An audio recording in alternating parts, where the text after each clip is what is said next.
Who died? Oh God, who died? The comedian! How? Did you call the ambulance? His family? It's a metaphor, you tit. So, he's alive? How did he die? No. Don't tell us. We will investigate.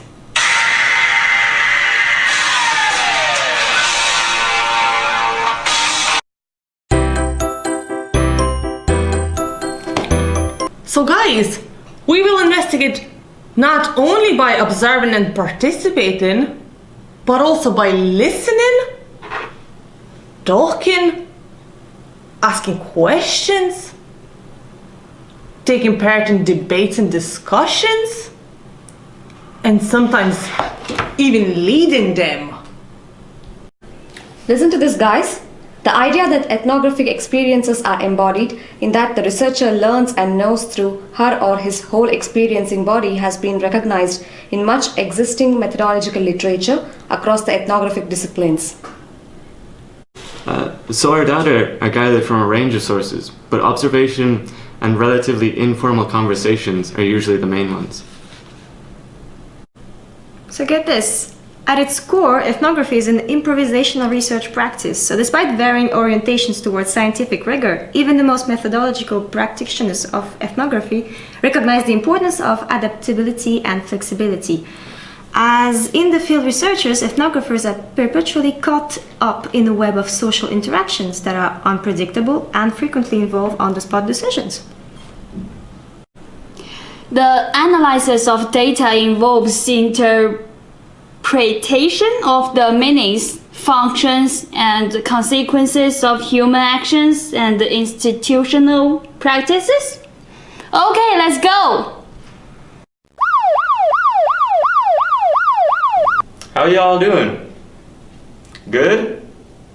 Now before we get started, I think I need to warn y'all, because right now you're dealing with an American redneck. He's speaking very slowly, so the audience is going to absorb his energy.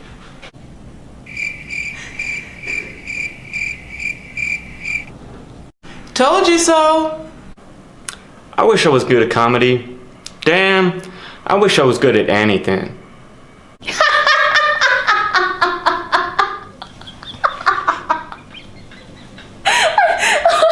She's trying to alleviate the tension by laughing. It is called compensation. Overcompensation. I was reading the other day, apparently it takes 10,000 hours of practice to become an expert at something.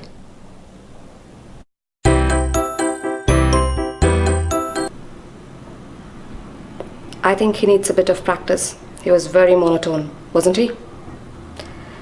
And his accent didn't help either. We're in Ireland and we don't know much about rednecks. He wasn't interacting with us. He didn't acknowledge the awkwardness either. That too is called compensation, or lack thereof.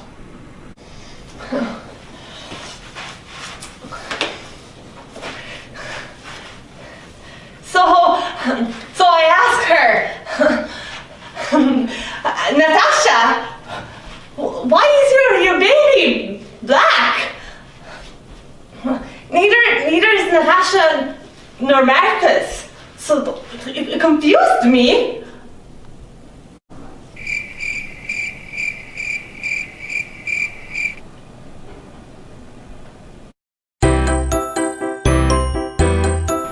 I think she was nervous, so that made me nervous too.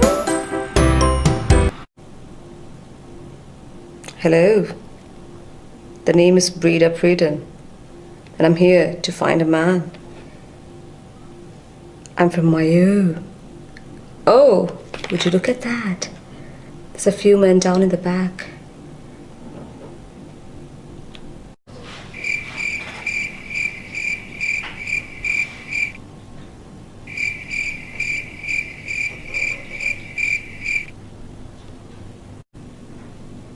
Oh, hello.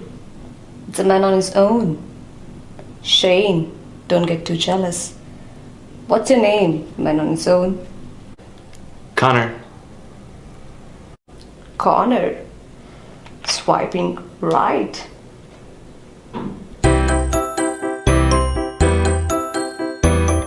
What the Sorry about that.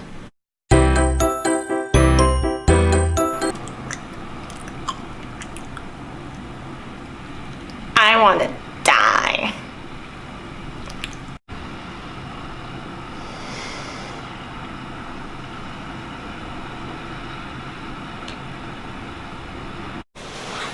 I brought all my stuff with me because I didn't really know the stuff. I mean, it is him after all.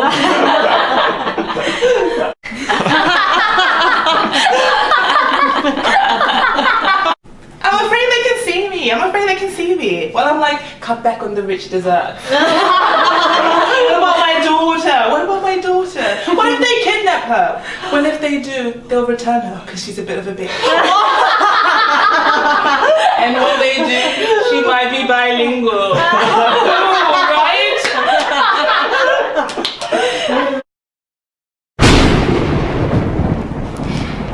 His stage presence, his quick wit, his amazing pace, his rhythm, his tone. I need to call my mom. Wow. Wow.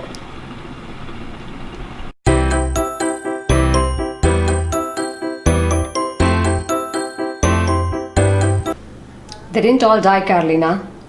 You're such a drama queen. Yeah. So what did we learn? I made some notes. Now this is the clever part. So the sonic environment of Dolan's is made up of cars driving past the entrance, the chatter and laughter of patrons in the pub as we walk through to enter the comedy club, yeah? So the chimes of the patrons ringing tones, background music softly playing in the pub, to blaringly harsh rock music in the comedy club, the cracking opening of beer and soft drink bottles, and our own movements, conversations, laughter and cell phones. I made some notes too.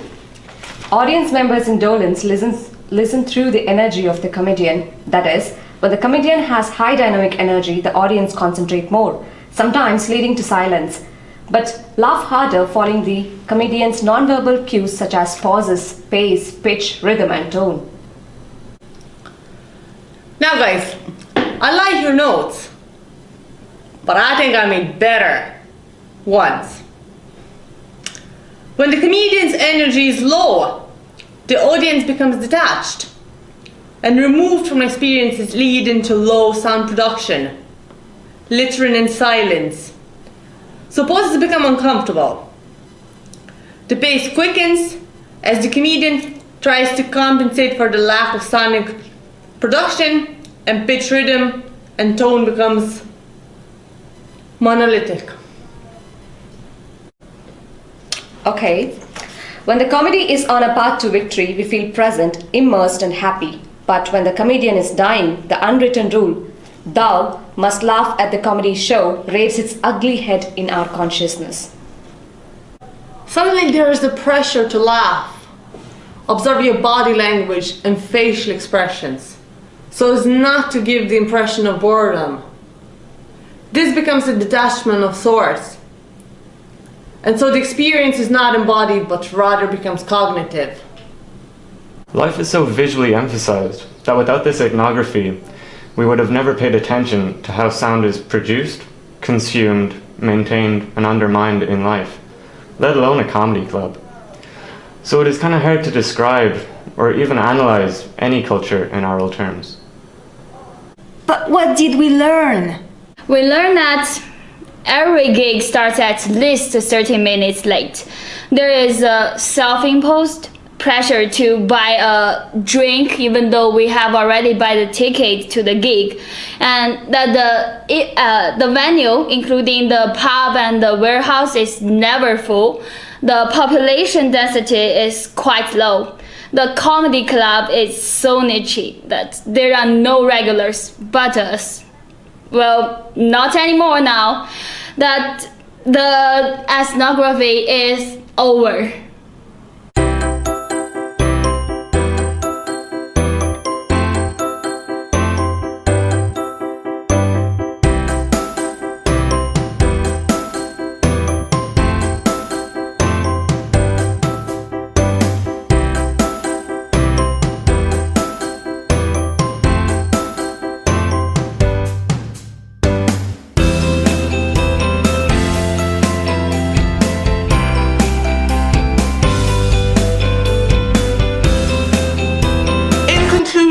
Culture is like an onion. It is only by peeling back its layers that you discover its core. Ethnography is the tool that you use to peel back the layers of culture. Not funny? Okay. How? He didn't acknowledge the awkwardness either. Can we do it again? Told you so. No, don't tell us. We will investigate. You ready? Sorry. His stage presence, quick wit, amazing rhythm and tone.